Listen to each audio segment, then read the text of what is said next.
Welcome back. I have charging my camcorder like 15 minutes or 20 minutes. Eat some chips.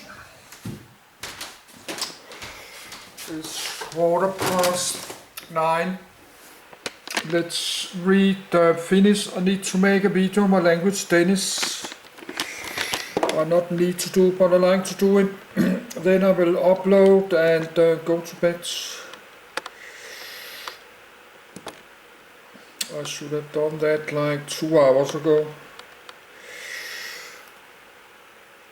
97 were 273,936 copies, which made it the country's 16th highest computer game seller for the year.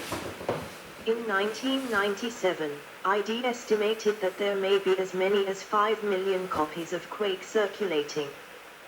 The game sold over 1.4 million copies by December 1997. Sales of Quake reached 550,000 units in the United States alone by December 1999. Legacy, edit. The source code of Quake was released on the 22nd of December 1999. The ID software maps, objects, textures, sounds, and other creative works remain under their original proprietary license. The shareware distribution of Quake is still freely redistributable and usable with the GP-led engine code. One must purchase a copy of Quake in order to receive the registered version of the game, which includes more single-player episodes and the deathmatch maps. Based on the success of the first Quake game, Quake 2, Quake 3 Arena, and Quake 4 were published, with Quake 4 being developed by Raven Software using the Doom 3 engine. Quake was the game primarily responsible for the emergence of the machinima art form of films made in game engines, thanks to edited Quake demos such as Ranger Gone Bad and Blah Balicious, the in-game film The Devil's Covenant, and the in-game rendered, 4-hour epic film The Seal of Nehara. On the 22nd of June, 2006, it had been 10 years since the original uploading of the game to Kdrom.com archives. Many internet forums had topics about it, and it was a front-page story on Slashdot. On the 11th of October, 2006, John Romero released the original map files for all of the levels in Quake. Quake has 4 sequels: Quake 2, Quake 3 Arena, Quake 4, and Enemy Territory, Quake Wars. In 2002, a version of Quake was produced for mobile phones.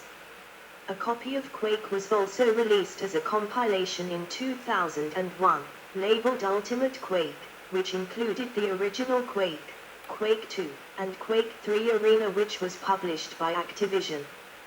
In 2008, Quake was honored at the 59th Annual Technology and Engineering Emmy Awards for advancing the art form of user-modifiable games. John Carmack accepted the award. Years after its original release, Quake is still regarded by many critics as one of the greatest and most influential games ever made. Speedruns, edit. As an example of the dedication that Quake has inspired in its fan community, a group of expert players recorded speedrun demos, replayable recordings of the player's movement, of Quake levels completed in record time on the Nightmare skill level. The footage was edited into a continuous 19 minutes, 49 seconds demo called Quake Done Quick and released on the 10th of June, 1997. Owners of Quake could replay this demo in the game engine, watching the run unfold as if they were playing it themselves. Most full game speedruns are a collaborative effort by a number of runners, though some have been done by single runners on their own. Although each particular level is credited to one runner, the ideas and techniques used are iterative and collaborative in nature, with each runner picking up tips and ideas from the others, so that speeds keep improving beyond what was thought possible as the runs are further optimized and new tricks or routes are discovered. Further time improvements of the continuous whole game run were achieved into the 21st century. In addition, many thousands of individual level runs are kept at Speed Demos Archive's Quake section, including many on custom maps. Speedrunning is a counterpart to multiplayer modes in making Quake one of the first games promoted as a virtual sport. Effect on ID Software, Edit. The release of Quake marks the end of the classic lineup at ID Software. Due to conflicts and burnout, the majority of the staff resigned from ID after the game's release, including Romero, Abrash, Sean Green, Jay Wilbur, Peterson and Mike Wilson. Peterson claimed in July 2021 that the lack of a team leader was the cause of it all. He volunteered to take lead as he had 5 years of experience as project manager in Microprose, but he was turned down by Carmack. Romero has discussed their relative lack of experience at the time and failure to communicate with one another, and has stated that there is no long-lasting animosity between the staff. Even though he led the project, Romero did not receive any money from Quake. In 2000, Romero released Daikatana, the game that he envisioned Quake being, and despite its shaky development, and being considered one of the worst games of all time, he said Daikatana was more fun to make than Quake due to the lack of creative interference. Sequels, Edit. After the departure of Sandy Peterson, the remaining ID employees chose to change the thematic direction substantially for Quake 2, making the design more technological and futuristic, rather than maintaining the focus on Lovecraftian horror. Quake 4 followed the design themes of Quake 2, whereas Quake 3 Arena mixed these styles. It had a parallel setting that housed several ID All-Stars from various games as playable characters.